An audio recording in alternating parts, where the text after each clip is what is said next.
So makikita ninyo dito mga kababayan sa data ng PNP na mali yung pinapakalat na mga fake news. Kasi fake news nga ng mga DDS. Lagi nilang sinasabi, bumalik na yung krimen. Yung crime resolution po napakataas at yung crime incident po bumaba dahil po sa effective pursuit ng ating mga kapulisan. So mabuhay yung ating mga kapulisan. O ngayon, di ba niya Mr. Maravilla si General Marbil in hot water ngayon kasi gumamit ng bus lane? Ito naman po yung bago naming product na binibenta online. Eye Glow Serum, whitening po siya. Tingnan ninyo yung epekto sa aking anak na architect before and now. Yung mga inquiries po ninyo, dumiretso na lang kayo sa kanyang Facebook account, Riz Maravillas. Kamusta po kayo mga kababayan? Dito muna tayo sa ating kwentong katatawanan before sa mga seryosong topics ngayon. Kasi yung ating Pangulong Bongbong Marcos nagoto sa PNP, DILG. Abulin na niya ninyo lahat yan. Referring to mga criminal syndicates, mga kidnapping syndicates. Nailigtas na kasi po mga kababayan yung isang kinidnap. Pero sabi pinutulan ng daliri. Ligtas naman po na nailigtas. But before that mga kababayan, dito muna tayo sa kwentong katatawanan. Joke time. Padala po ito ni Chef Sared, taga ibang bansa. Tapos member siya ng Mukauson Mukauson supporter. Nanonood sa atin. Anyway, lahat man welcome mga kababayan na manood. Buti itong kwentong katatawanan, walang partido. Pwede rito yung DDS, pwede yung Dilawan, walang kulay po. Siyempre yung mga Marcos loyalist. Walang politika po sa kwentong katatawanan. Itong kwento mga kababayan, bigyan na lang natin ng titulong kwento ng mga magkakaibigang mayayabang. Tatlo po silang mga napakayayabang. Yung yabang nila mga kababayan, lampas na sa katinuan. Sabi ng unang mayabang, alam mo ba niya pare, ang bahay namin napakalaki. Sa sobrang laki niya, kailangan mo pa niyang mag-jeep para pumunta sa kusina. Matinding hangin, ano pa? Imagine, napakalaking bahay. Parang compound ng UP, kailangan mag-jeep. Nakalata yung pangalawang lalaki. Sobrang yabang kaya nito Sabi ng pangalawa, maliit na niya pare yung bahay mo. Mas malaki yung sa amin. Kailangan mo anyang mag-eroplano para makapunta lang sa sala namin. Ganon kalaki. Lang yan, nasa ibang bansa na po. Ganon yan niya kalaki. Yung hagdan nasa Pilipinas, yung sala nasa ibang bansa na, yung sala, kailangan mag-eroplano. Sabi ng pangatlo, ang liit naman anya ng mga bahay ninyo. Mas malaki anya yung bahay ng lolo ko, dyan sa bahay ninyo. Yung bahay ng lolo ko talagang malaki.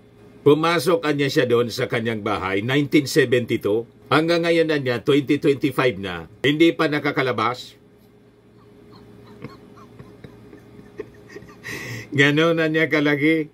Sabi ng una at pangalawang lalaki na kaibigan niya, anong klase niyang bayan? Sagot ng pangatlong lalaking mayabang, nitsuan niya.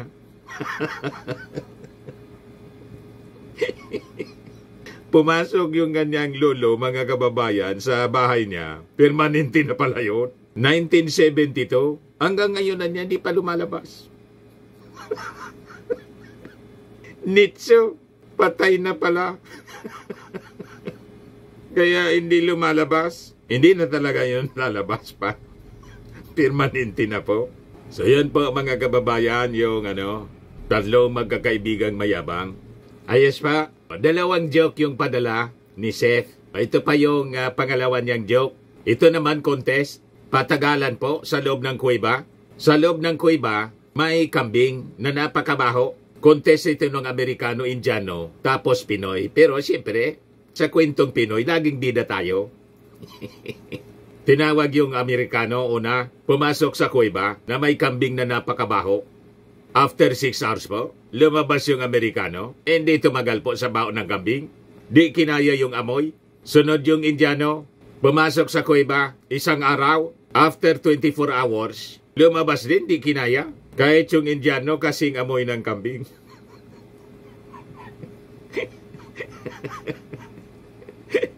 Ikaw niya dyan, Mr. Maravillas. Magalit yung mga Indiano. Mas matindi yung Pinoy, mga kababayan. Di sumunod na yung Pilipino, pumasok sa kuweba. Wala pang isang oras, lumabas yung kambing.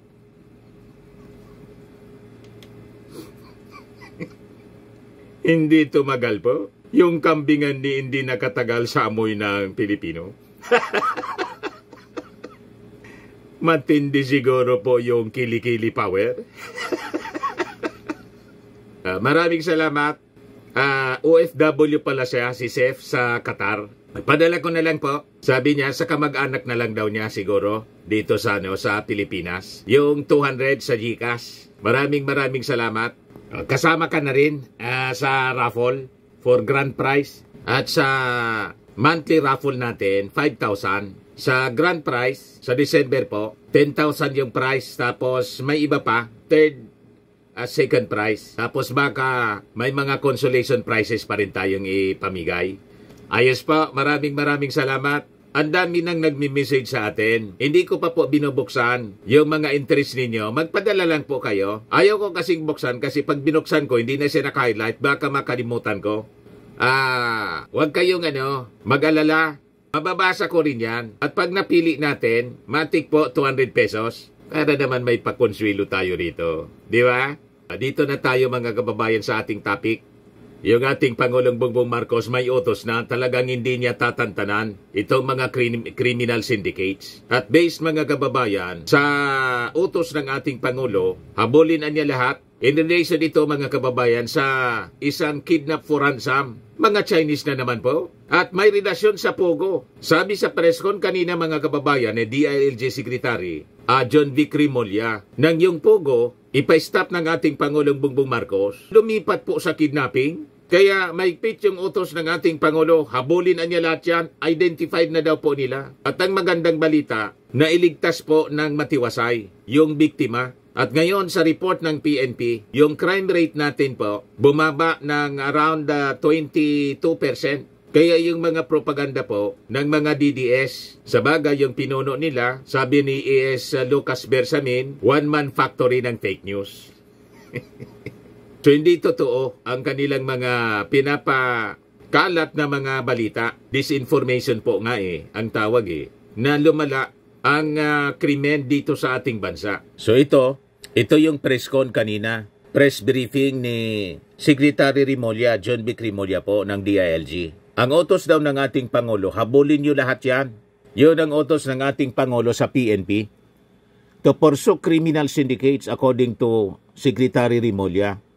Sa press briefing sa Palasyo Malacanang kanina, Rimulya stated that the PNP has significantly improved its efficiency in tracking down criminal syndicates, highlighting the addition of advanced technology and strengthening of police visibility by the agency's anti-kidnapping group. Earlier, the PNP rescued a student who was kidnapped by a syndicate composed of former Pogo workers. At ito, mga Chinese, mga kababayan, pati yung pinuno daw ng sindikato, kita ninyo? Yan kidnapped Chinese student found, PNP says. No ransom paid. The PNP said that authorities were able to locate the student abandoned along Macapagal Avenue, Parañaque City.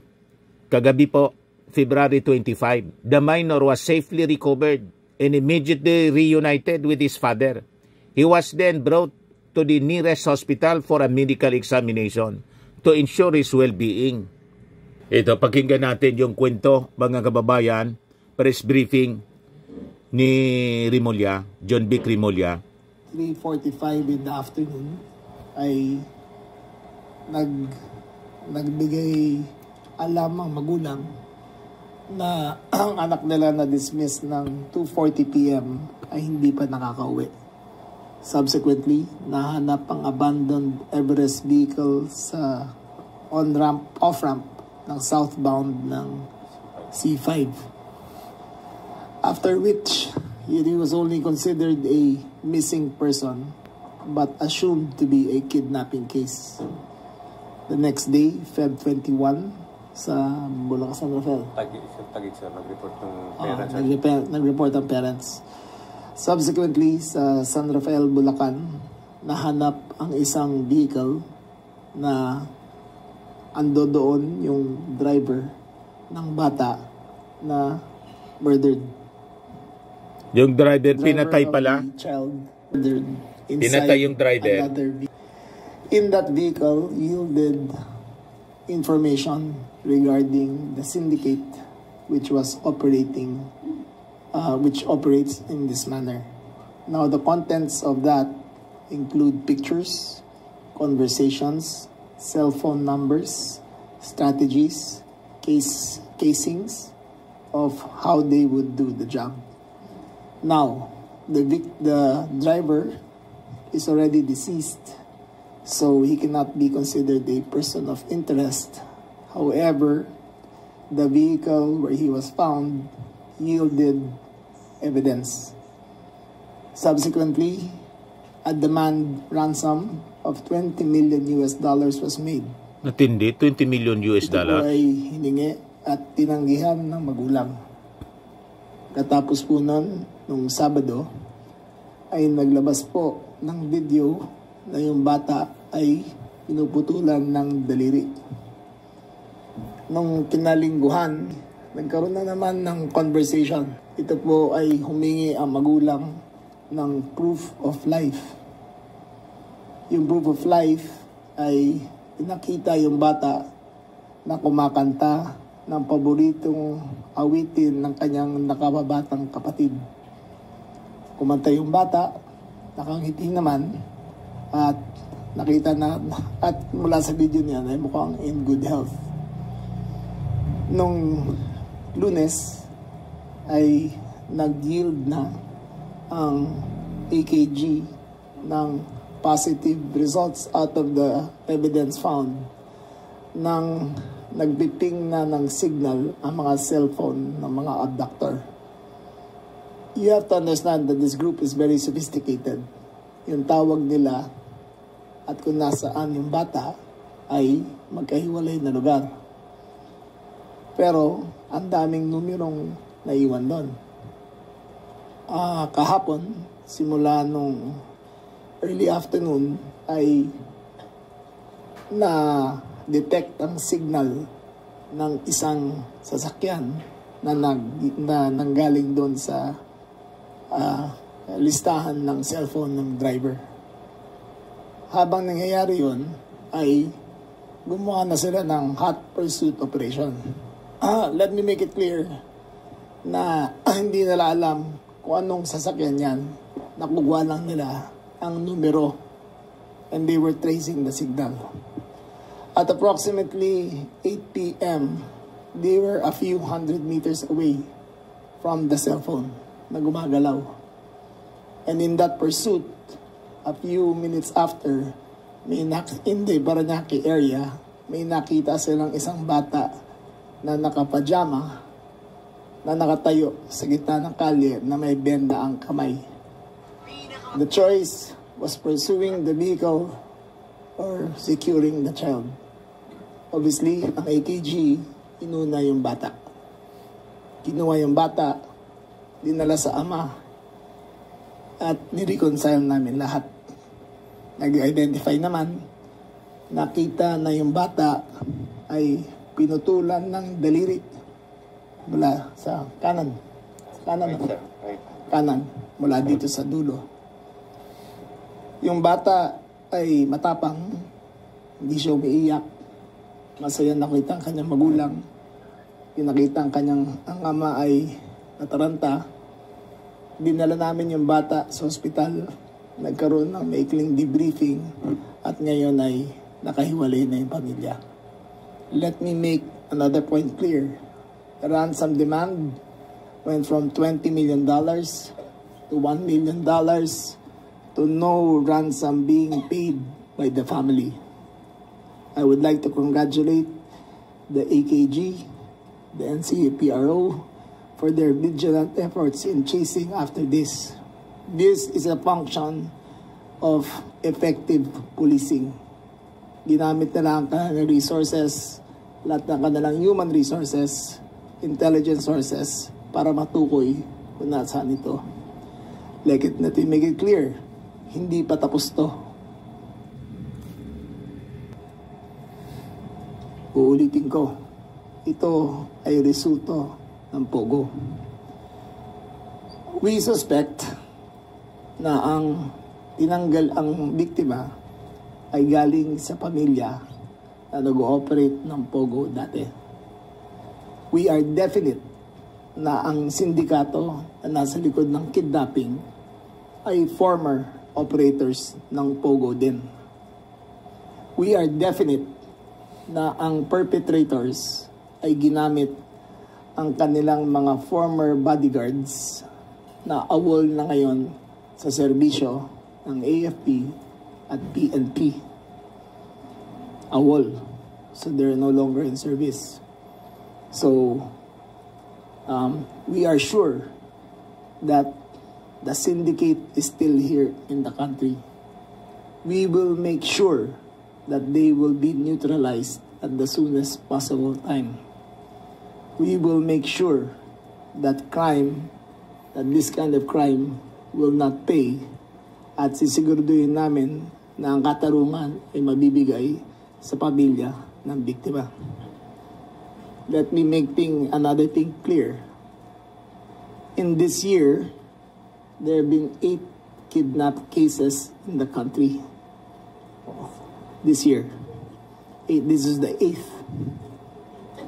7 out of 8 resolved. Tama ba ako? Ano ba ang statistics natin? 5 of the 8, sir. 5 of the 8? Bigyan ba ang statistics natin? Anong statistics? However, lahat po na-release na. All of the victims have been released and we are still investigating 3 out of the 8 cases, sir. This puts an end to the chapter of the child. He is safe, he is secure, and relatively healthy.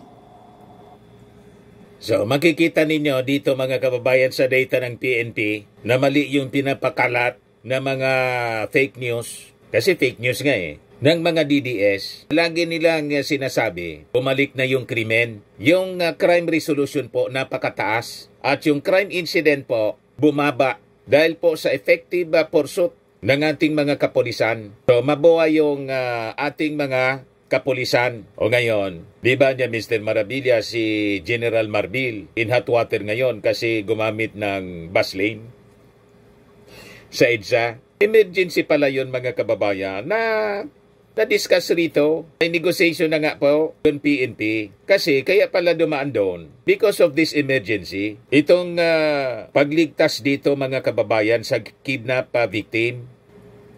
Yan yung kidnap victim. Yan po, Marbil explains, viral PNP chief convoy inside the busway. Nagmamadali daw kasi for an emergency meeting regarding the accomplishment last night and which required the presence of higher-ups to attend closed-door meeting on the operation last night, sabi po ni General Marbil. May relasyon po doon nga sa issue ng kidnapping. At anyway, balikan natin si Secretary Rimulya. But this does not end with the retrieval and the rescue of the victim. The operations will continue. Sisiguruhin namin na hindi kami titigil hanggang matugis namin ang lahat ng mga responsable dito. Thank you very much. Thank you. We're now opening floor for questions. Shona Yu, People's Journal. Sir, good afternoon. Can you tell us more sa background nitong syndicate na to?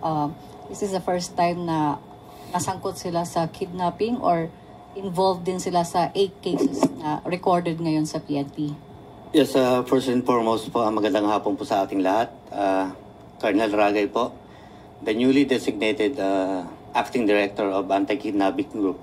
Now, ang tinitingnan po natin dito is a former group na na-involved na sa previous kidnapping incidents led by a Chinese withhold na lang po natin muna yung pangalan. Chinese pero may na naman mga po. nahuli na tayong tao niya in the past.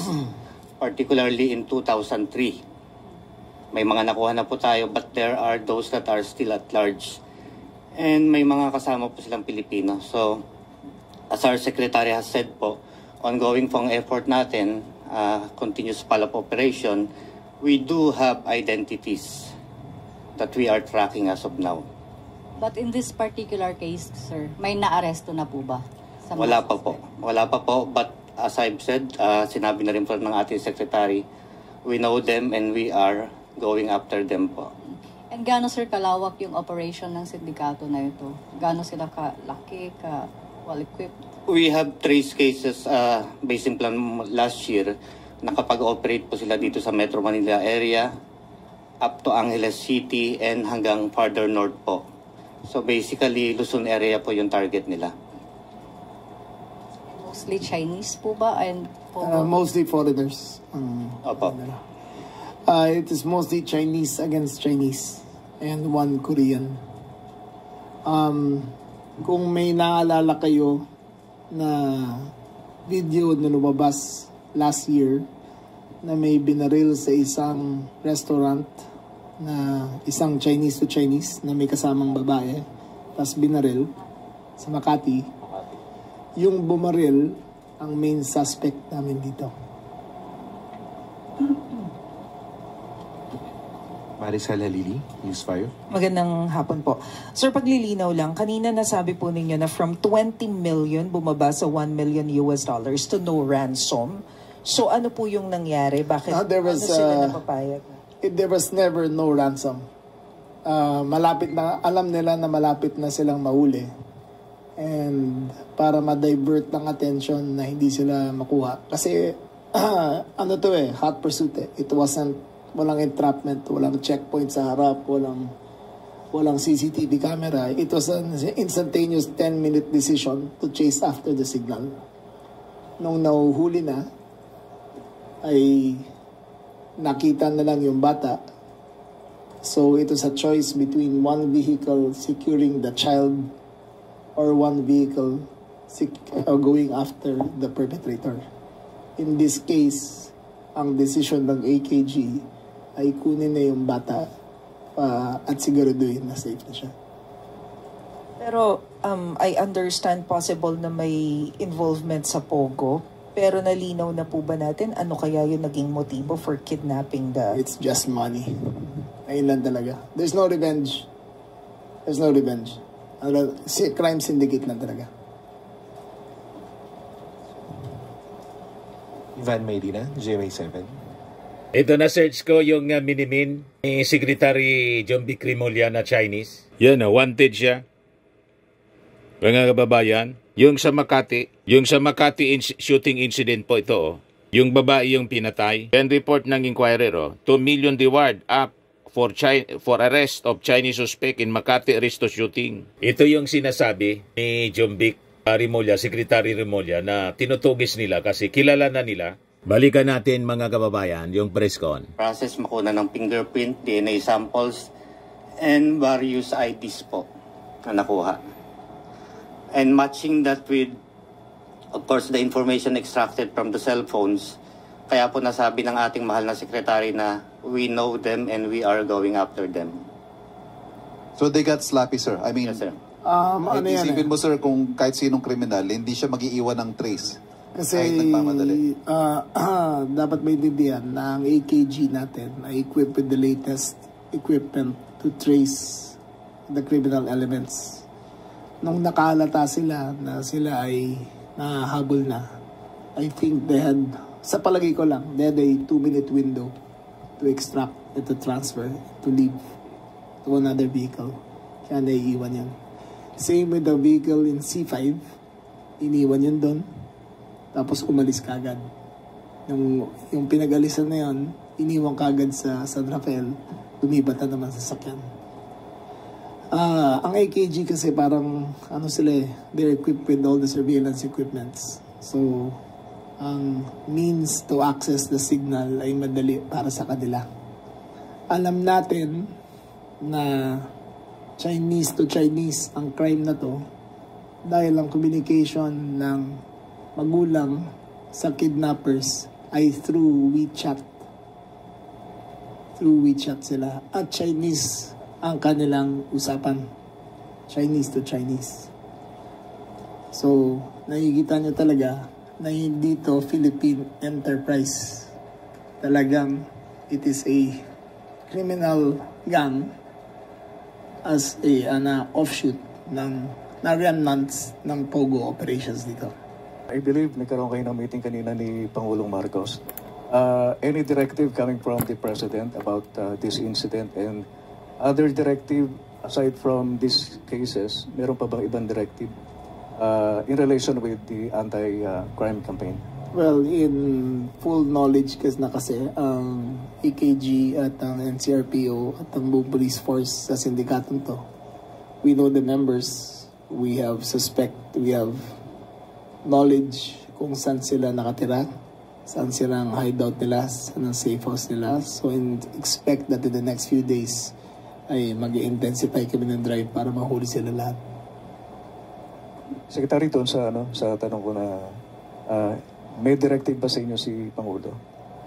That's exactly the directive. Kung in full knowledge na, habulin niyo na lahat yan. Thank you po. Eden Santos, Net 25.